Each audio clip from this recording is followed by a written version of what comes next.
Hi friends, Angamaly രുചികളിലേക്ക് എല്ലാവർക്കും സ്വാഗതം.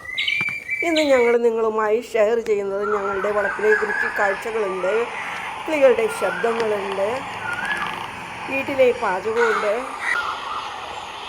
വീഡിയോയിലേക്ക് പോകുന്നതിന് മുമ്പായി ഈ ചാനൽ സബ്സ്ക്രൈബ് ചെയ്തിട്ടില്ലാത്തവർ ദയവായി സബ്സ്ക്രൈബ് ചെയ്യുക. കൂടെ താഴെ കാണുന്ന ബെല്ലൈക്കൺ കൂടി ക്ലിക്ക് ചെയ്ത് ഓളെന്ന ഓപ്ഷൻ കൂടി ടച്ച് ചെയ്താൽ ഞങ്ങളിടുന്ന വീഡിയോസിൻ്റെ നോട്ടിഫിക്കേഷൻ നിങ്ങൾക്ക് അപ്പോൾ ലഭിക്കുന്നതായിരിക്കും. പോകാം. രണ്ട് സീതത്തൈ മുളച്ച് നിൽക്കണ്ടായിരുന്നു, ഞങ്ങൾ കഴിച്ചതിൻ്റെ കുരു വീണ്ടും മുളച്ചതാ. അപ്പം അത് ഇവിടെ നടുകയാണ് ഞങ്ങൾ. സീതപ്പഴം ഉണ്ടാവുമ്പോൾ പറയാട്ടോ. വലുത് വേണോ ചെറുത് വേണോ? ഏതെങ്കിലും ഇപ്പഴാ കിളികളും ഇവിടെ വന്നതറിഞ്ഞാലേ ഒച്ച എടുത്ത് വരും.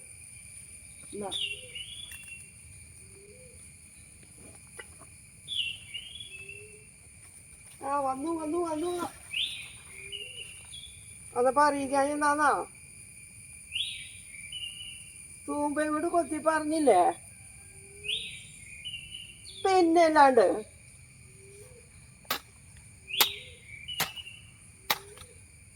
എന്നിട്ട് വിശേഷം എന്നാ? നല്ല വിശേഷം.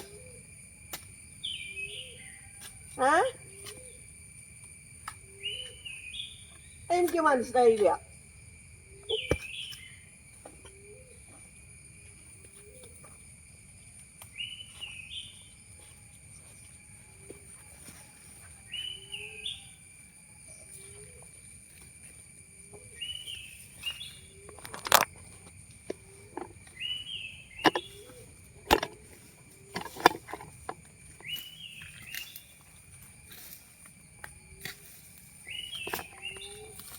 ഞങ്ങളെ ഇവിടെ നിങ്ങൾക്ക് തിന്നാൻ വേണ്ടിയിട്ട്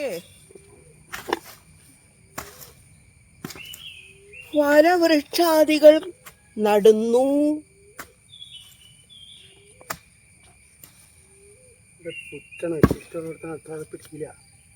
ആ അടയ്ക്കാരത്തെ മാറ്റി വെക്കേ. ചേട്ടൻ എന്തെങ്കിലും അവിടെ ഉണ്ടോ ഇല്ലെന്ന് നോക്കിയിട്ടൊന്ന് ചെയ്യട്ടാ. ഒരെണ്ണ അവിടെ നട്ടു സീത. അതിൻ്റെ അടുത്ത് റംബൂട്ടാൻ നിൽക്കുന്നുണ്ട്. അതുകൊണ്ട് ഇച്ചിരി നീക്കി നട്ടത്. ചൈനപ്പ ചവിട്ടി ഓടിച്ചു. ഞാൻ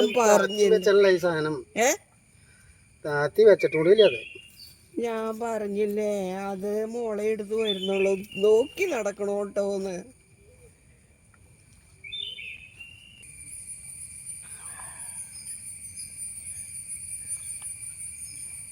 ഇന്നത്തെ തോരന് വേണ്ടിയിട്ട്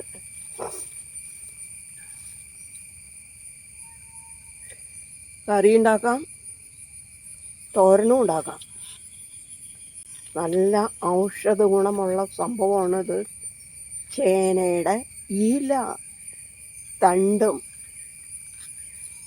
നമുക്ക് വെക്കാം. മൂത്തത് എടുക്കാൻ പാടില്ല. ആദ്യം വരുന്ന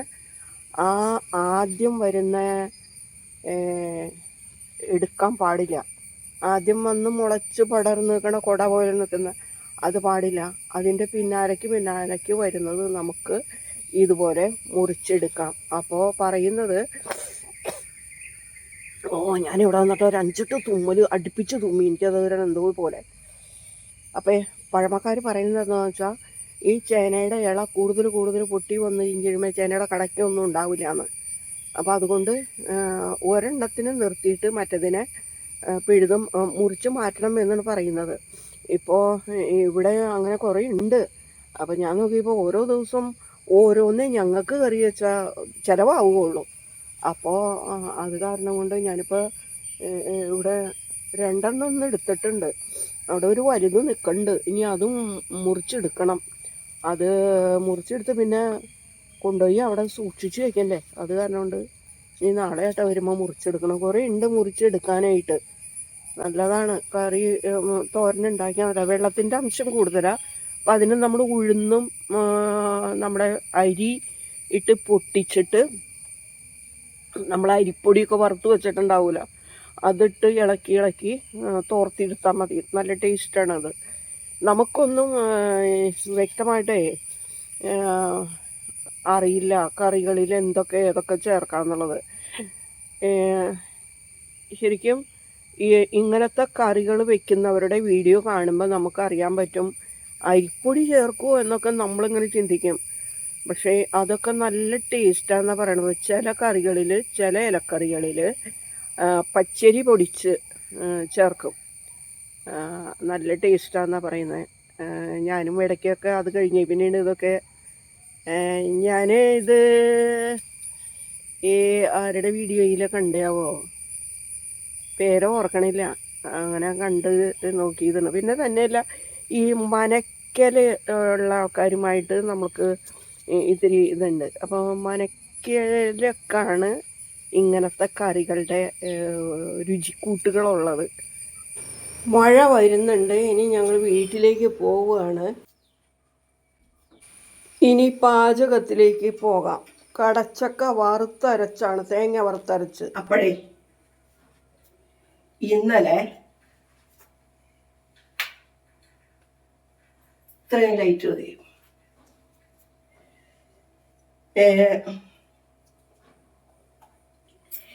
സ്വപ്നലോകം ചാനൽ കണ്ട് ഞാൻ കമന്റ് ഇട്ടുകൊണ്ടിരിക്കുക.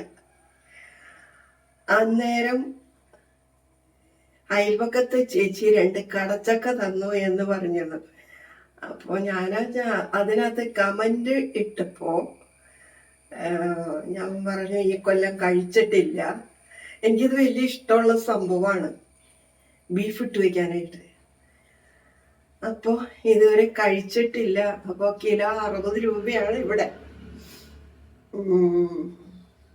എന്ന് ഞാൻ പറഞ്ഞു, ഞാനിങ്ങനെ കമന്റ് ഇട്ടുകൊണ്ട് നോക്കി കഴിഞ്ഞ് വേണ്ട ആങ്കിള് ഇതും കൊണ്ട് വീട്ടുമുറ്റത്ത് എത്തിക്കഴിഞ്ഞു. വലിയ സന്തോഷായി. കാരണം ഞാൻ ആഗ്രഹിച്ചതും ആ വീഡിയോ കണ്ടപ്പോ എനിക്ക് ഒരെണ്ണം കിട്ടിയെങ്കിൽ എന്ന് ആഗ്രഹിച്ചിരുന്നു. അപ്പം നിമിഷ നേരം കൊണ്ട് മുന്നിൽ വന്ന് എത്തിക്കഴിഞ്ഞപ്പോ ഒരു സന്തോഷം വേറെയല്ലേ. അപ്പം ഞാൻ ഇന്നത് കറി വെപ്പിക്കാൻ പാട്. അപ്പൊ ഇന്നലെ ബീഫും ചക്കയും വെച്ച കറി ഞാൻ ഇട്ടിരുന്നു. അപ്പോൾ അതിന് ഞാൻ തേങ്ങ വറുത്തരച്ചാൽ കുറച്ചൊക്കെ ബാക്കിയുണ്ട്. അപ്പൊ ഇന്ന് വലിയ പണിയൊന്നുമില്ല, ബീഫിലെയും കുറച്ച് ബാക്കി ഇരിപ്പുണ്ട്. അപ്പൊ അത് ചേർത്തിട്ടാണ് ഞാനിത് വെക്കാൻ. ഇത് ഞാൻ എല്ലാവരും എടുക്കില്ല, ഇതിന്റെ പകുതിയേ എടുക്കുള്ളൂ. പകുതി വേറെ ഒരു ദിവസം കറി വെക്കുള്ളൂ. അപ്പൊ നമുക്ക് കറി വെക്കണത് കാണാം.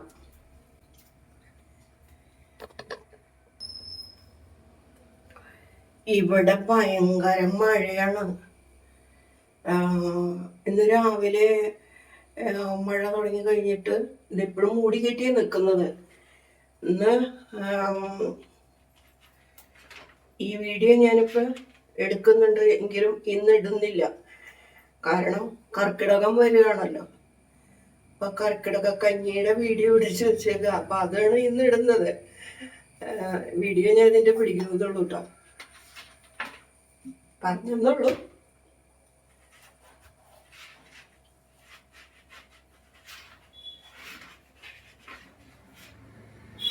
ചക്കയില് കടച്ചക്ക ആയാലും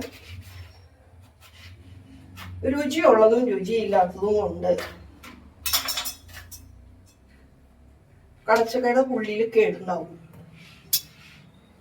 പുറത്ത് നമുക്കത് കാണാൻ പറ്റില്ല.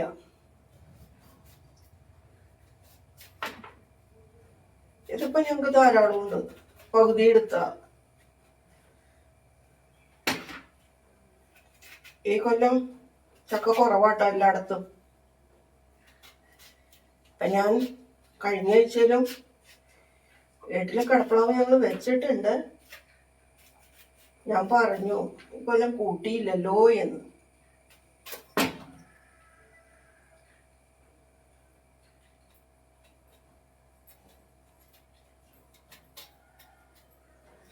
വേണ്ട നേരത്ത് കത്തി മുറിയില്ല, വേണ്ടാത്ത നേരത്ത് കൂടി പോവുകയും ചെയ്യും. ഒരു സവാളയും ഞാൻ അരിഞ്ഞതിൽ ചേർക്കുന്നുണ്ട്. ഇനി കഴുകി വാരി വെച്ചിട്ട് കടച്ചക്ക കഴുകി വാരി കലത്തിലാക്കിയിട്ടുണ്ട്. അതിലൊരു സവാളയും അരിഞ്ഞിട്ടിട്ടുണ്ട്. ഇനി ഞാൻ 2-3 പച്ചമുളകാണ് അരിഞ്ഞിടാൻ പോകുന്നത്.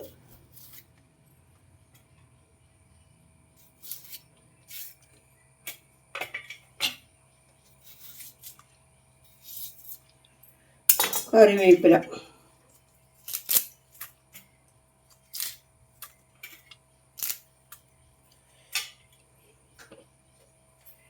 മല്ലിപ്പൊടി, വറുത്ത മല്ലിപ്പൊടിയാണ് കേട്ടോ.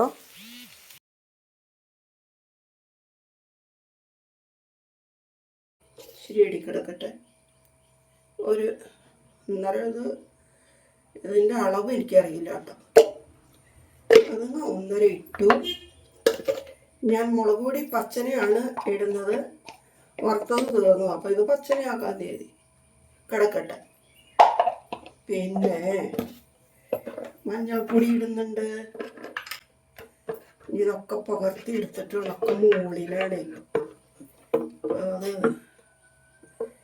അങ്കിള് വരാതെ മുകളിൽ നിന്ന് ഒതുക്കാൻ വലിയ പാടാണ്. ഇതിപ്പോൾ തീർന്ന മട്ടായില്ലോ. ഇന്നത്തേക്കുള്ളതുണ്ട്. മഞ്ഞൾപ്പൊടി ഇനി ഞാൻ ഇടാൻ പോകുന്നത് ഉപ്പാണ്.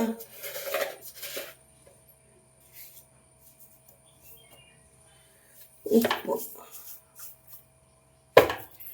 ഇച്ചിരി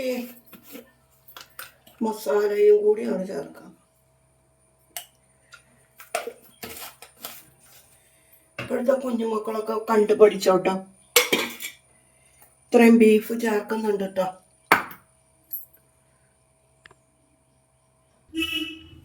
ഈ തേങ്ങ അരപ്പ് കൂടി അതിനകത്തേക്ക് ചേർക്കുന്നുണ്ട്. ഈ തേങ്ങ അരപ്പ് ഇങ്ങനെ ഇരിക്കുന്നത് എന്താണെന്ന് വെച്ചിട്ടുണ്ടെങ്കിൽ ചുമന്നുള്ളി അരിഞ്ഞിട്ട് തേങ്ങയൊക്കെ ചേർത്ത് വഴറ്റിയാണ്. അപ്പോൾ അരയാൻ ഇത്തിരി ബുദ്ധിമുട്ടുണ്ടാവും. പിന്നെ ഇത്തിരി വെളിച്ചെണ്ണ നമ്മൾ ഒഴിച്ചു കൊടുത്ത് അരഞ്ഞ് നല്ല പരുവത്തി കിട്ടും. അപ്പം ഞാനത് ചെയ്തില്ല. ഇതിപ്പോൾ ഇന്നലെ ചക്കയും ബീഫും വയ്ക്കാൻ വേണ്ടിയിട്ട് എടുത്തതിൻ്റെ ബാക്കിയിരുന്ന അതുകൂടി അതിലേക്ക് ചേർക്കുകയാണ്. ഒന്ന് ഇളക്കി യോജിപ്പിച്ചിട്ട് നമുക്ക് ആവശ്യത്തിന് വെള്ളവും ചേർത്ത് അടപ്പത്ത് വയ്ക്കാം. ഇവിടെ കറണ്ട് പോയേക്കാണ്, അത് കാരണം വെട്ടം ഇത്തിരി കുറവുണ്ട്. ചാറ് കഴുകിയാണ്. ഇത്തിരി വെള്ളമൂടി ഒഴിക്കണം. കടച്ചക്ക വേഗം വെള്ളം ഒലിക്കുകയെ. അപ്പോൾ അതുകൊണ്ട് ഇത്തിരി കൂടി വെള്ളം, അല്പം കൂടി മുളക് പൊടി ഇടേണ്ടി വരും. ഞാൻ പിന്നെ ഇടണുള്ളൂ. എരിവ് പാകമാവില്ല. ഒത്തിരി വേണ്ടി വരില്ല കേട്ടോ. ഇറച്ചി പറ്റിച്ച് വെച്ചാണല്ലോ മുളകിട്ട്, മുളക് പൊടിയും പച്ചമുളകും ഒക്കെ ഇട്ട് പറ്റിച്ച് വെച്ചിരിക്കുന്ന ഇറച്ചിയാണ്. അപ്പോൾ എരിവുണ്ടാവും. എപ്പോഴും ഇട്ടുണ്ടല്ലോ പച്ചമുളക്. അടുപ്പത്ത് വയ്ക്കാം. വെന്ത് വന്നിട്ട് വെള്ളം പിന്നെ വേണമെങ്കിൽ ചൂടുവെള്ളം ചേർക്കാം. അടപ്പത്ത് വയ്ക്കാം.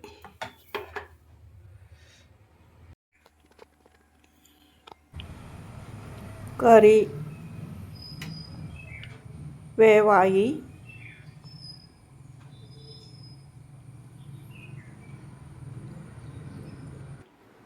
ഇത് ഞങ്ങളുടെ വൈകുന്നേര ഭക്ഷണമാണ് കേട്ടോ.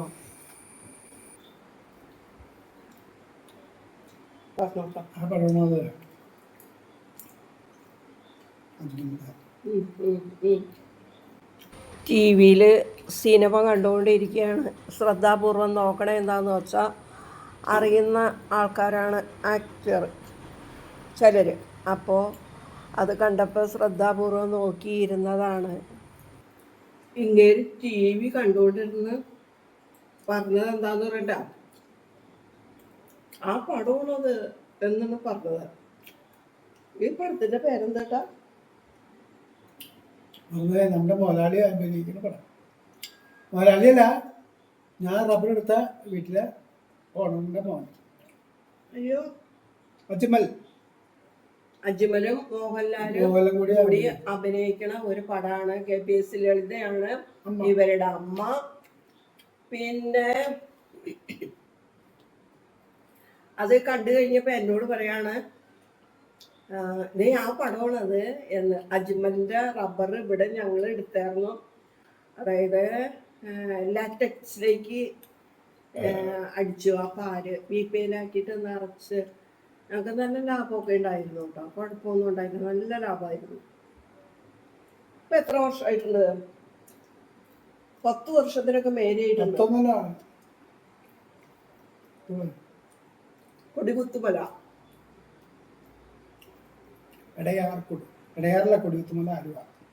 അജ്മലിന്റെ ടീച്ചർ വെള്ളം ഉപയോഗിച്ചിട്ടുണ്ട്. ആദ്യത്തെ പടം പ്രണയകാലമായിരുന്നു എന്നെനിക്ക് തോന്നുന്നു. അന്ന് അവിടെ വെട്ടിക്കൊണ്ടിരിക്കുന്നുണ്ട് റബ്ബർ. അവരുടെ തോട്ടം ഞങ്ങൾ വിലക്ക് വാങ്ങി. അങ്ങനെ വിലക്ക് വാങ്ങിയിട്ട് 1 വർഷത്തേക്കായിരുന്നു. 2 വർഷത്തേക്ക് എടുത്ത 1 വർഷം കഴിഞ്ഞിട്ട് 1.5 വർഷം. 1.5 വർഷത്തേക്ക് 2 വർഷത്തേക്കാണ് ചെല്ലുമല്ലോ. നമ്മൾ 1.5 വർഷം അത് വെട്ടിയുള്ളൂ. ലക്ഷങ്ങളുടെ ബിസിനസ് ഉണ്ട് അല്ലേ? 3 ലക്ഷം രൂപ അന്ന് 12. ഇന്നിപ്പോ എത്ര ലക്ഷം വരും അല്ലേ?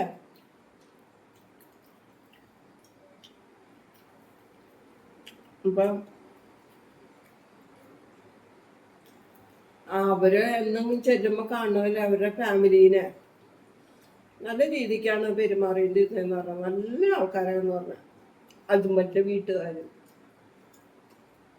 അപ്പം ഈ അങ്കിളിന് ഭയങ്കര ഇഷ്ടം അവിടുത്തെ കൊച്ചുങ്ങളെയും. അജ്മലിന്റെ 2 അനിയന്മാര്. അജ്മലിന്റെ അപ്പം ഈ പടം കണ്ടപ്പോ ആ പഴയ സമയങ്ങളൊക്കെ ഓർമ്മയിൽ വന്നേ. അങ്ങനെ പറഞ്ഞതാണ്. വിശേഷ ദിവസമൊക്കെ ഞങ്ങൾക്ക് എന്തെങ്കിലും വീട്ടിലേക്കൊക്കെ അവർ കൊടുത്തു വിടും. കഴിച്ചിട്ടുണ്ട്. പ്രത്യേക ഒരു പലഹാരമൊക്കെ കൊടുത്തു വിട്ടൂലേട്ടാ? അതൊക്കെ ഉണ്ടായിട്ടുണ്ട്. ഒരു പെരുന്നാളിന് ഞങ്ങളെ ക്ഷണിച്ചു. പെരുന്നാളിനല്ലോ കല്യാണത്തിനുണ്ട് അനിയൻ്റെ കല്യാണം. ആ കല്യാണം കഴിഞ്ഞ പിന്നെയാണ് അവരുടെ ഉമ്മ എന്തൊക്കെയോ സാധനങ്ങൾ പൊതിഞ്ഞ് തന്നു വിട്ടത്.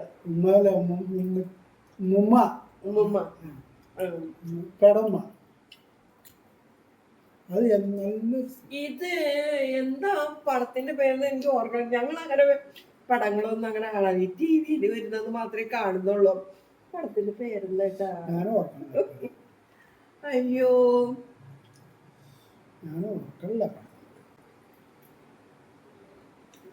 ഇപ്പൊ കുറച്ചു നേരത്തേക്ക് മാത്രം വെച്ച് കാണുന്നതാണ്. ഇപ്പൊ ഇവിടെ നിന്ന് തീറ്റയും കഴിഞ്ഞ് ഞങ്ങൾ ചെല്ലുമ്പോഴത്തേനും അത് മാറ്റി മാറ്റി മാറ്റി മാറ്റി ഇങ്ങനെ പോയിട്ടിരിക്കും. ഉറക്കം വരുന്നതുപോലെ.